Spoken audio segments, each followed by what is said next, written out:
Good evening every one, میں ہوں فخر یوسفزئی اور آپ دیکھ رہے ہیں ڈیبیٹ وتھ فخر۔ آج کی ڈیبیٹ میں بات کریں گے پاکستان کی انٹرنل سیکیورٹی کی سچویشن، اس کے ساتھ ساتھ ہم بات کریں گے جو اکانومی کا مسئلہ ہے جو بہت ہی سیویئر ہے، اس حوالے سے بھی کوشش کریں گے، اس کو بھی ڈسکس کریں گے اور دونوں کو لنک کریں گے۔ ایک دوسرے کے اوپر چیزیں اثر انداز ہوتی ہیں، لیکن جو اس وقت پاکستان کی حالت ہے، جو ایکسپرٹس ہیں یا جو ہمارے بڑے ہیں، وہ یہ کہتے ہیں کہ شاید اس طرح کی سچویشن پہلی دفعہ دیکھنے کو مل رہی ہے پاکستان کی ایک چھوٹی سی تاریخ ہے 75 سال کی، اس میں کیا وجوہات ہیں؟ میران شاہ میں اٹیک یا پھر ہمارے سکھ برادری کے اوپر جو پشاور میں ہونے والا حملہ ہے، جس میں دو ہمارے سکھ برادری کے لوگوں کی جانیں گئی ہیں، کیا ہو رہا ہے اور کنٹرول یہ ساری چیزیں کیسے ہوں گی اور اس کا کوئی اینڈ ہوگا یا کم ہو سکتی ہیں؟ کیا ہو سکتا ہے؟ افغانستان کے حالات بھی ہمارے اوپر بہت اثر انداز ہو رہے ہیں۔ ان ساری چیزوں کے اوپر آج بات کریں گے اور اس کے لیے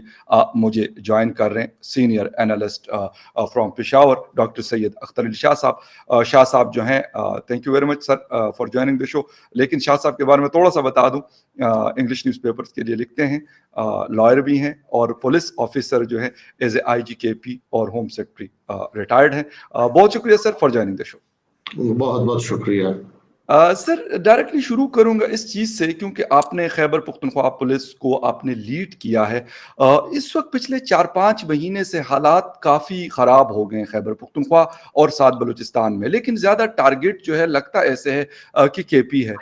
سر، وجوہات کیا ہے؟ افغانستان میں کنٹرول صحیح نہیں ہے، یہ وجوہات ہے، یا ٹی ٹی پی دوبارہ سے بہت زیادہ پاورفل ہو گئی ہے، یہ مین ریزن ہے؟ میں ہمیشہ بڑے تسلسل کے ساتھ یہ کہتا رہا ہوں کہ یہاں پر جتنی بھی اس قسم کی تنظیمیں ہیں ان کے بیچ آج کی نہیں ہے، یہ گزشتہ میں کہوں گا کہ 42 سال سے کم از کم میں اس کی بات کروں گا۔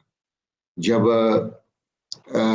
سوویت یونین وہاں پر داخل ہوا اور پھر جہاد شروع کیا گیا تھا، تو وہ تنظیمیں اس وقت جہادی بنی تھیں۔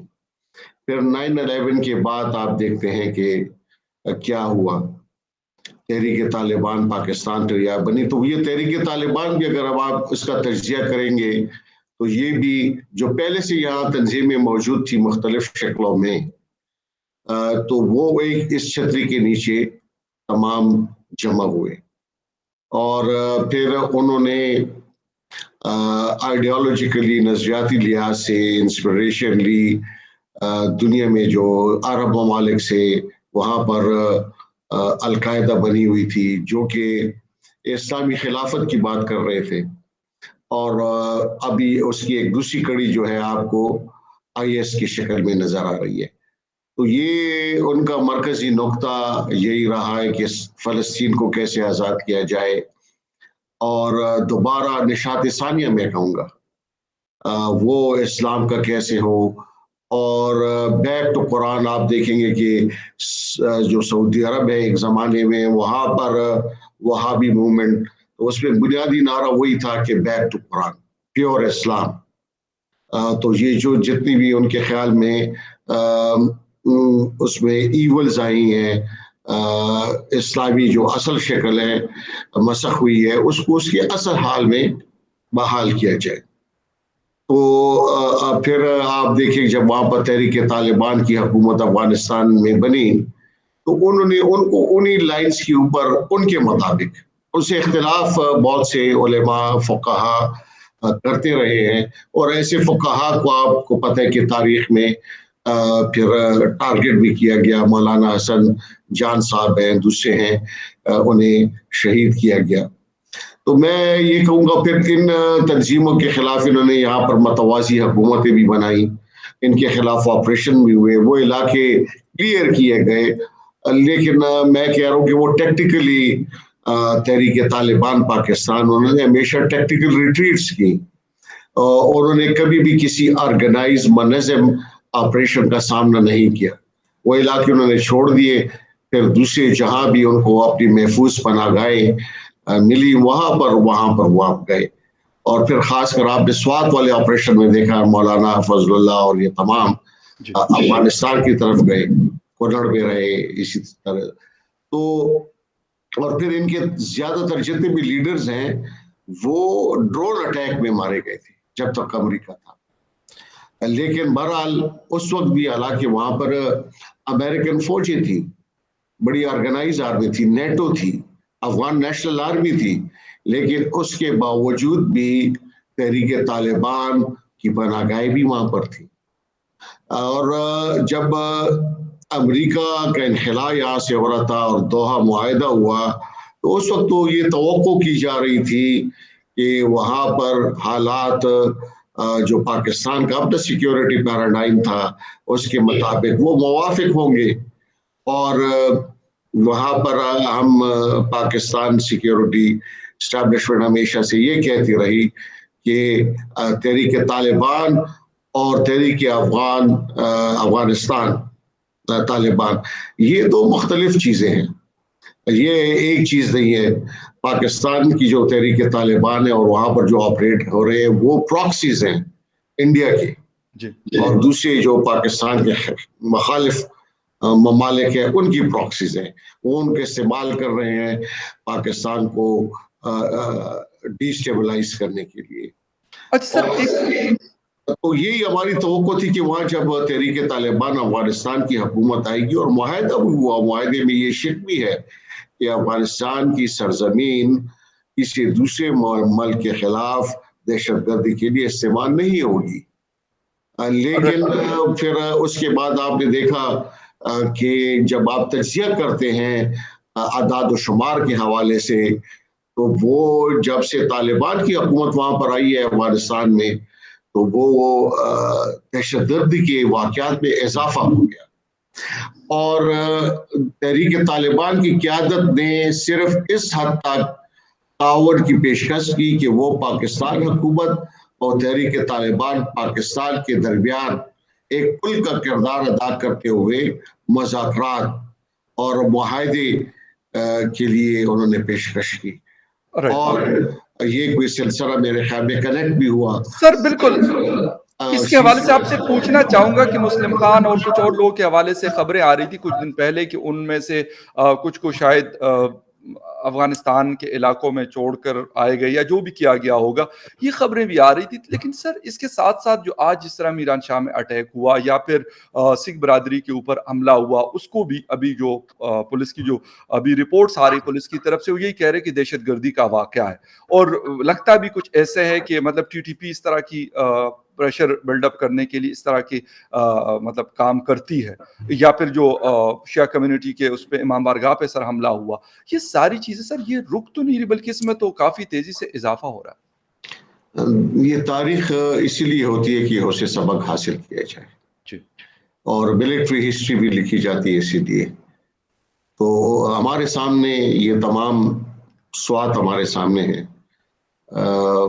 جنوبی وزیرستان ہمارے سامنے ہے, مہمند ہمارے سامنے ہے, خیبر ہمارے سامنے ہے, شمالی وزیرستان. ہم نے یہاں پر کتنے معاہدے کیے, لیکن جتنے زیادہ ہم معاہدے کرتے گئے اسی تناسب سے ان کا اثر رسوخ زیادہ ہوتا گیا, اور وہ انہوں نے اس کو ایز اے ٹیکٹیکل اسٹریٹجک ان کی اپنی ایک اسٹریٹجی لانگ ٹرم جو گول تھا وہ معاہدے انہوں نے اس کے لیے استعمال کیے. اور جب لوگوں کو یہ پتہ چل جائے کہ یہ دوسرا فریق بھی اتنا اس کی کیپیسٹی ہے, اتنی طاقت ہے کہ ایک حکومت وقت اس کے ساتھ بیٹھ کر معاہدے کر رہی ہے, مذاکرات کر رہی ہے, تو پھر لوگ بھی بہت سے لوگ بھی ان کی طرف جاتے ہیں کہ یہ بھی ایک طاقت ہے, کیونکہ آپ اس کو ایکولز کے درمیان معاہدے ہوتے ہیں.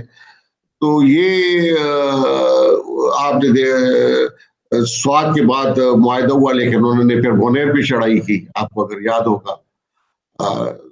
ظاہر وہ کہتے تھے ہم نے معاہدہ کیا ہوا ہے, لیکن دوسری طرف وہ کچھ اور کر جاتے تھے. مولانا صوفی محمد وہ گارنٹر بنا, لیکن جب اس نے کراچی گراؤنڈ میں جلسہ کیا تو وہاں پر کچھ اور اعلان کر دیا. تو اور حال ہی میں ابھی عید الفطر کے وقت کوئی پھر سیز فائر ہوا, اور پھر یہ سننے میں آ رہا ہے کہ 4 دن کے لیے مزید یہ ساؤتھ وزیرستان اور یہاں کے قبائلی عمائدین کا جرگہ بنا, اور انہوں نے جا کر وہاں پر بات چیت کی, اور عید کے درمیان یہ عید کے دنوں میں ایک سیز فائر ہوا اور اس میں 4 دنوں کے لیے مزید کوئی اضافہ کر دیا ہے. لیکن یہ اس کی ایک وجہ یہ بھی ہے کہ جب آپ ایک ہر فریق کی کوشش ہوتی ہے اور خاص کر جو کہ ریاست کے خلاف کمبیٹنٹس ہوتے ہیں وہ بھی اپنی پوزیشن آف اسٹرینتھ کو ظاہر کرنے کے لیے پھر اس قسم کے حملے کرتے ہیں تاکہ حکومت کے دباؤ کو مزید بڑھایا جائے اور زیادہ سے زیادہ کنسیشنز حاصل کی جائے. تو یہ مجھے وہ اسی کی ایک کڑی نظر آتی ہے جو ٹیکٹسز ہوتی ہیں اس قسم کی تنظیموں کی کہ حکومت پر زیادہ سے زیادہ پریشرز ڈیولپ کیا جائے تاکہ وہ انہوں نے جو مطالبات سامنے رکھے ہوتے ہیں جب مذاکرات کرتے ہیں تو آپ کچھ مطالبات ٹیبل کے اوپر رکھتے ہو پیچھے سے اگر آپ دیکھ رہے ہیں کہ جب امریکہ اور اس کے درمیان مذاکرات ہو رہے تھے تحریک طالبان افغانستان تو وہاں پر افغان حکومت کے خلاف تیزی آئی بہت زیادہ کیونکہ وہ دعا میں جب ٹیبل پہ بیٹھتے تھے تو جو گراؤنڈ کے اوپر انہوں نے وکٹریز کی ہوتی تھی تو وہ اس کو وہاں پر استعمال کرتے تھے. تو یہی وہی پیٹرن ہے. Right sir. اچھا سر ایک تو آج جس طریقے سے سکھ کمیونٹی کے 2 جو کاروباری حضرات تھے ان کو مارا گیا, گولیاں ماری گئی اور مطلب یہ بھی اطلاعات آئی ہیں کہ کوئی دشمنی نہیں تھی. پہلے مجھے لگا کہ شاید اس طرح کا کوئی ہو لیکن جو پولیس چیف ہے پشاور کے ان کا سٹیٹمنٹ آیا کہ نہیں اس قسم کی کوئی چیز نہیں تھی. بظاہر یہ دہشت گردی کا واقعہ لگتا ہے. سر کیوں اس سے پہلے احمدیوں کو بڑا ٹارگٹ کیا گیا؟ 2021 میں ہم نے دیکھا کہ بہت زیادہ حملے ان کے اوپر ہوئے, مطلب 1 یا 2 لوگوں کو کر کے مارا گیا. اب سکھ کمیونٹی کو اس طریقے سے ٹارگٹ کیا جا رہا ہے. ٹی ٹی پی آپ کو لگتی ہے یا کوئی اور ایسی پاور ہے لوکل جو پشاور میں آپریٹ کر رہی ہے؟ کچھ آپ کا ٹیک چاہوں گا سر اس پہ. اس وقت تو آپ دیکھ رہے ہیں کہ بنیادی طور پہ 2 تنظیمیں ہیں. ایک اسلامک اسٹیٹ خراسان ہے, دوسری طرف تحریک طالبان ہے. پھر اس کے علاوہ ان کے درمیان ان کے سپلنٹر گروپس بھی بن جاتے ہیں تو وہ احتمال بھی ہو سکتا ہے. لیکن بنیادی طور پہ تو یہ 2 بڑی تنظیمیں اس وقت ایک چیلنج بنی ہوئی ہے حکومت پاکستان کے لیے اور وہ اس قسم کے ٹارگٹس اس لیے بھی لیتے ہیں کہ بین الاقوامی ہمیشہ ٹیررزم کا مقصد کیا ہوتا ہے کہ آپ زیادہ سے زیادہ اٹریکشن حاصل کر سکے دنیا میں اور ایک خبر بن سکے. تو شاید جب انہوں نے کوئی مینورٹی کا سکھ یا کرسچن یا اس قسم کی دوسری مینورٹی پاکستان کے اندر یا کوئی فارینر ہے اس کو آپ کریں گے تو وہ ایک زیادہ بہت بڑی خبر بن جاتی ہے. تو شاید یہ وہ ٹیکٹکس ان کا ایک حصہ ہے. ایک تو ان کی جو سوچ ہے اس کا بھی ایک حصہ ہے لیکن ساتھ ہی ساتھ بنیادی طور پہ یہ کہ زیادہ سے زیادہ یہ گیلونائز ہو اور بین الاقوامی دنیا اس کی نظر میں آئے اور حکومت پاکستان کے اوپر یہ پریشر ڈیولپ ہو. اور پھر شاید یہ بھی ہو سکتا ہے کہ جیسے آپ ہندوستان میں دیکھ رہے ہیں وہاں پر جب وہاں پر کسی مذہب کی بنیاد پہ مسلمان کے خلاف کوئی ایکشن ہوتا ہے کسی بھی تنظیم کے حوالے سے تو پاکستان میں بھی ایک بہت بڑی خبر ہوتی ہے ہندوستان کے خلاف اس کو پیش کیا جاتا ہے. تو اگر یہاں پر ہو تو یہ باہر ایک یہ تاثر دینے کی کوشش کی جا رہی ہوگی کہ پاکستان کے اندر بھی جو مینورٹیز ہیں دوسرے مذاہب کے لوگ ہیں تو شاید یہ وہ سوچ بھی یہاں پر کنفرم ہے. Okay sir. ایک طرف تو سر ہم سیکیورٹی مسائل کا شکار ہیں. ہم جب دیکھ رہے ہیں بہت سارے حملے اور اس طرح کی چیزیں ہو رہی ہے بلوچستان میں بھی, خیبر پختونخوا میں بھی اور ہمارے بارڈرز کے اوپر. اس کے ساتھ ساتھ سر ہماری اکانومی اس وقت ایک بڑی ڈینجرس قسم کی سچویشن سے گزر رہی ہے اور آپ کے آرٹیکلز وغیرہ آپ لکھتے ہیں اور اس میں بھی آپ ذکر کر رہے ہیں. سر اس وقت کچھ لوگ کہہ رہے ہیں کہ پاکستان بہت قریب ہے, جو ڈیفالٹ لائن ہے اس کے اوپر شاید پاکستان کڑا ہے. وہ اگر ہم ڈالر کے ریٹ کی بات کریں, انفلیشن کی بات کریں یا جو ہمارے ڈیٹس ہیں, debts to G D P ہے, یہ ساری چیزیں سر آپ کو لگتا ہے کہ واقعی ایسی سچویشن ہے جو ابھی ہم سچویشن چل رہی ہے سری لنکا کے اندر اس کی طرح کی سچویشن کی طرف ہم لوگ بھی موو کرتے ہوئے جا رہے ہیں؟ آپ سب سے پہلے تو دیکھیں کہ پاکستان کا اپنا وزیر خزانہ کیا کہہ رہے ہیں. خود وزیر خزانہ مفتاح اسماعیل صاحب، پھر ان کے ساتھ دوسرے ان کے جو بڑے پنڈت ہیں، میں اس کو پنڈت اس لحاظ سے کہہ رہا ہوں کہ جو اکنامک وزٹ اس کو کہوں گا، جو ان کے پالیسی لیول پہ ہے، ڈاکٹر مصدق صاحب ہیں، پھر زبیر صاحب ہیں. تو یہ ابھی جو حال میں انہوں نے پریس کانفرنس کی، تو آج سے کچھ عرصہ پہلے جو بجٹ ڈیفیسٹ تھا وہ 4.3 ٹریلین تھا، اور وہ ابھی کہہ رہے تھے کہ یہ کوئی 6.4 بلین سے جمپ کر جائے گا. تو آپ یہ دیکھیں کہ اتنا بہت بڑا گیپ ہے، تو اس کو یہ کیسے پورا کریں گے؟ اور اگر پورا کیا ہو رہا ہے، اگر اس قسم کی جب ڈیفیسٹ آتے ہیں تو پھر آپ بورنگ بہت زیادہ کرتے ہیں بینک سے.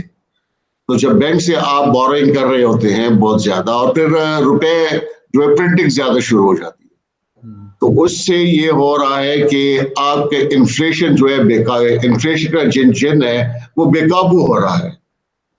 اور پھر اسی کے ساتھ جو جڑا ہوا ہے آپ کا ٹریڈ ڈیفیسٹ ہے، آپ کی امپورٹس بہت زیادہ ہیں جبکہ ایکسپورٹس اس کے مقابلے میں بہت کم ہو گئی ہیں، اور آپ کے فورن ایکسچینج ریزروز ڈپلیٹ ہو رہے ہیں. کہا جا رہا ہے کہ 1 مہینے تک بھی بڑا مشکل ہے چلنا.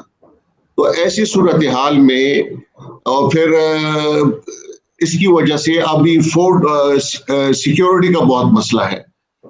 تو یہ وہ بڑی بھیانک قسم کی صورتحال اب اس وقت ہمیں درپیش ہے. اور پھر انٹرنیشنل مانیٹری فنڈ جس پہ آپ سارا دار و مدار تو ہمارا ایڈ پہ ہے، تو ابھی وہ نیگوسیشنز بھی ہو رہی ہیں، ریلیزز میرے خیال میں نہیں ہوئی اب تک. تو اس وقت اور ان پولیٹیکل انسٹیبلٹی نے اس کو مزید بگاڑ دیا ہے، اور لوگوں نے انویسٹمنٹ رک گئی ہے. جب ایک ملک میں انویسٹمنٹ رک جائے تو اکنامک گروتھ جو آپ کی پہلے 4 تک let's give the devil its due جو ابھی ورلڈ بینک کی رپورٹ آئی تھی، تو انہوں نے وہ میکرو اکنامک انڈیکیٹرز بہتر بتائے تھے. 4.5 یا اس قسم کی انہوں نے اکنامک گروتھ، اور انہوں نے یہ بھی کہا کہ ایکسپورٹس بھی اور مینوفیکچرنگ سائڈ پہ، اور مشینری بہت زیادہ امپورٹ ہوئی. اور اس حکومت نے، لیکن یہ ساتھ دوسرا اچھا چیلنج ہے حکومت کا سب سے بڑا یہ ہے کہ جو انٹرنیشنل مارکیٹ میں آپ پیٹرولیم جو آپ امپورٹ کر رہے ہو پروڈکٹ سے جتنے بھی ہیں، ایکچوئل پرائسز کچھ اور ہیں. یہاں آپ نے سبسڈیز دی ہوئی ہیں بلینز میں. پھر آپ کی جو فوڈ آئٹمز ہے اس پہ آپ پام آئل ہے بہت زیادہ، اس پہ ان چیزوں میں آپ سبسڈیز دے رہے ہیں. تو یہ کب تک، جب آپ کی ریونیوز نہیں ہوں گی، آپ کی آمدن نہیں ہوں گی، اور آپ اخراجات کر رہے ہیں، تو پھر اس کا لامحال آپ نے ڈیولپمنٹ سیکٹر جو ہے ڈیولپمنٹ اس پہ کٹ آپ نے لگانا ہے. ڈیٹ سروسنگ آپ کی زیادہ ہو رہی ہے، اس کو تو آپ ضروری ہے آپ نے کرنا ہے. آپ نے ڈیفنس پہ ایکسپینڈیچر کرنا ہے، آپ نے ایڈمنسٹریشن ہے، لا اینڈ آرڈر ہے، سیکیورٹی ہے، اس پہ ایکسپینڈیچر کرنا ہے. تو یہ وہ ویلتھ کریشن ہو نہیں رہی، کیپٹل سٹاروڈ ہے ہم. ایگزیکٹلی، بالکل سر. دوسرا آپ سے ایک آخری سوال ہے کہ مطلب جو ہمارے ارد گرد کے ممالک ہیں، ایران کے اوپر پابندیاں ہیں تو ان کے ساتھ ہماری تجارت نہیں ہو سکتی، لیکن جو اسمگلنگ یا جو کچھ ہو رہا ہے وہ چل رہی ہے. افغانستان کے ساتھ بھی کچھ اس قسم کے حالات ہیں. سر ایک ہندوستان بچتا ہے اور ایک طرف چائنا ہے. چائنا سے ہم بتحاشا امپورٹس کرتے ہیں، جس کی وجہ سے بھی ہماری اکانومی مطلب بٹانے میں ان کا بھی بڑا ہاتھ ہے، بلکہ ہمارا اپنا ہاتھ ہے، لیکن کیونکہ چائنا کی وجہ سے. سر از اٹ پاسبل کہ ہم مطلب انڈیا کو ایز اے بزنس آپشن ان کے ساتھ اپنے ٹائز کو بہتر کر سکتے ہیں، یا یہ آپشن مطلب ایکسکلوڈڈ ہے، اس میں نہیں مطلب ہو سکتا، یہ چیز نہیں ہو سکتی؟ سب سے بڑی بات، میں کوئی ایک ایز اے لے مین جو تھوڑا بہت پڑھتا رہتا ہوں، ایسے اکانومسٹ میں دعویٰ نہیں کرتا، لیکن ایسے طالب علم ہوں، میری P H D political science میں ہے، تو پولیٹیکل اکانومی کے حوالے سے میں بات کروں گا کہ آپ کی جو انڈسٹریلائزیشن ہے وہ ڈیپینڈنٹ ہے پہلے ویلتھ کریشن کس سے ہوتی ہے؟ ٹریڈ سے ہوتی ہے، نیشنل ٹریڈ، پھر انٹرنیشنل ٹریڈ. تو آپ ٹریڈ آپ کے لیے مارکیٹس کون کون سی ہیں؟ سب سے بڑی مارکیٹ، اگر میں خیبر پختونخوا میں بیٹھے ہوئے تو ہمارے لیے سب سے بڑی مارکیٹ جو ہے افغانستان ہے. یہاں سے ہمارا گھوڑا اگر لوگ پیدا کر رہے ہیں، سب سے بڑا گھوڑا. پھر ہماری گروئنگ جو ہے وہ پاپولر ہے. پھر ہماری یہاں پر میڈیکل انڈسٹری ہے، اس کو میڈیکل ٹورزم بھی کہتے ہیں. پھر ہمارے یہاں پر پولٹری فارم جو ہے، ڈیری فارم، یا یہاں پر بعض ایسے کارخانے ہیں، پی وی سی کے کارخانے ہیں بڑے اچھے اچھے، ان کی بھی بڑی مارکیٹ جو ہے افغانستان ہے. تو وہی آپ کی، اسی طرح پھر بہت سی ایسی چیزیں ہیں جو کہ ہندوستان بھی ایک بہت بڑی دنیا، تمام دنیا ان کے ساتھ کیوں تجارت کر رہی ہے، ان کو پریفرنس کیوں دے رہی ہے؟ کہ وہ ایک بہت بڑی مارکیٹ ہے، اس کی آبادی کے تناسب سے. پھر وہ ٹیکنالوجی میں انہوں نے بڑا ایڈوانس کیا ہوا ہے. تو اگر آپ ایک چیز یورپ سے 5 روپے پہ خرید رہے اور وہاں آپ کو 3 روپے پہ مل رہی ہو، تو نیچرلی یہ میں ایز اے اکانومسٹ کی طالب علم کی حیثیت سے بات کر رہا ہوں، میں as a security point of view سے پیور اس پوائنٹ آف ویو سے بات کر رہا ہوں. تو لیکن پھر ہمیں یہ بھی دیکھنا چاہیے کہ دیکھیں چائنا اور جاپان، ان کی بھی جنگیں رہی ہیں. دوسری جنگ عظیم میں جاپان نے چائنا کے، کوریا کے اور بہت سے جزیرے تھے ان پہ قبضہ بھی کیا تھا. آج بھی چائنا اور جاپان کی کلیمز ہیں ان جزیروں کے اوپر، اور وہاں بھی ایک سائیکی ہے. اگر آپ چائنا جائیں گے تو وہ جاپان جس طرح یہاں پر ہم تو وہاں، لیکن حکومتی سطح پہ انہوں نے کہا ہماری کلیمز اپنی جگہ پہ ہیں، لیکن وہ آپس میں تجارت بھی کر رہے ہیں. آپ ان کی جتنے بھی بڑے شاپنگ مالز پہ جائیں گے تو آپ کو وہاں پر جاپانیز پروڈکٹس نظر آئیں گی، وہاں پر آپ کو ان کی گاڑیاں نظر آئیں گی. تو اگر وہ اس قسم کی تجارت، اور ابھی ہمارے پاکستان کے منشا صاحب سب سے بڑے چند جو بڑے انڈسٹریلسٹ ہیں، انہوں نے یہ بات کی ہے. تو انہوں نے وہ بہت ہی ایک سمجھدار ٹھنڈے دماغ کے مالک، اور انہوں نے ایک امپائر، بزنس امپائر بنائی ہوئی ہے. تو جب وہ پروڈکشن آپ کی، اگر آپ یہ میں تھوڑی دیر کے لیے آپ اس مفروضے پر آ جائیں کہ آپ نے یہاں پر انڈسٹریز لگا دی اور پروڈکشن شروع ہو گئی جو کہ زیادہ ہو رہی ہے پاکستان کی مارکیٹ کے علاوہ بھی، تو آپ اس کو کدھر لے جاؤ گے؟ اگر نہیں لے جاؤ گے پھر ڈپریشن میں آئے گی آپ کی انڈسٹری آخر میں. پھر دوسری جو پاکستان کی اکانومی کا سب سے بڑا مسئلہ یہ بھی ہے کہ ہمارے یہاں بہت بڑے بڑے سکھ یونٹس ہیں، پاکستان سٹیل مل ہے، پی آئی اے ہے، ریلوے ہے، اس سسٹم کے دوسرے جو پبلک سیکٹر میں ہیں، وہ ہم سالانہ بلینز کے حساب سے وہاں پر ہم خسارے میں جا رہے ہیں. آپ مثال لے لیں، چھوٹا سا ریسٹورنٹ کھل جاتا ہے پشاور میں، کچھ عرصے کے لیے وہ چلتا ہے، لیکن وہ چونکہ آمدن اور اخراجات میں توازن نہیں ہوتا تو وہ مالک آخر میں اس کو بند کر دیتا ہے. لیکن یہاں پر ہم اکنامک پرنسپلز کو ہم نے بالائے طاق رکھ دیا ہے اور ان کو سنبھالا ہوا ہے، ان سفید ہاتھیوں کو. تو ہمیں ان سے بھی اس کو ہم نے ایک سیاسی اکنامک مسئلے کی بجائے وہاں پر چند ہزار لوگ کام کر رہے ہوں گے تو ہر پارٹی پھر اس کو ایک سیاسی مسئلہ بنا دیتی ہے، معاشی کے طور پہ نہیں لیتی. بالکل سر، تو اس کو ایسے ابھی ہمیں ہائی ٹائم میں بعض انپاپولر ڈیسیجن جب تک نہیں لیں گے تو پاکستان کی معیشت نہیں سنبھل سکتی. بہت اچھی بات سر آپ نے کی، اور اس وقت میرے خیال پاکستان کو ان پاپولر ڈیسیجنز کی بڑی سخت ضرورت ہے. وہ پیٹرولیم پروڈکٹ کے اوپر سبسڈی کی بات ہو یا کچھ اور، اگر ملک رہے گا تو میں، آپ اور ہم جیسے اور جتنے لوگ ہیں، 220 ملین کی پاپولیشن تو رہے گی.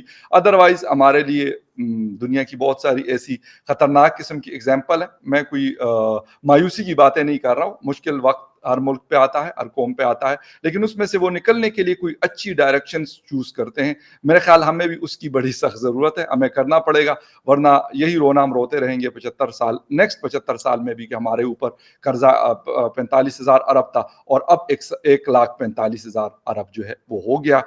لیکن خیر ڈاکٹر صاحب, تھینک یو ویری مچ, آپ نے شو جوائن کیا, بہت شکریہ آپ کا. بہت بہت شکریہ. Thank you very much for watching debate with فخر یوسف زئی. کسی اور ڈبیٹ تھینک میں یو. پھر ملتے ہیں, تب تک کے لیے ٹیک کیئر.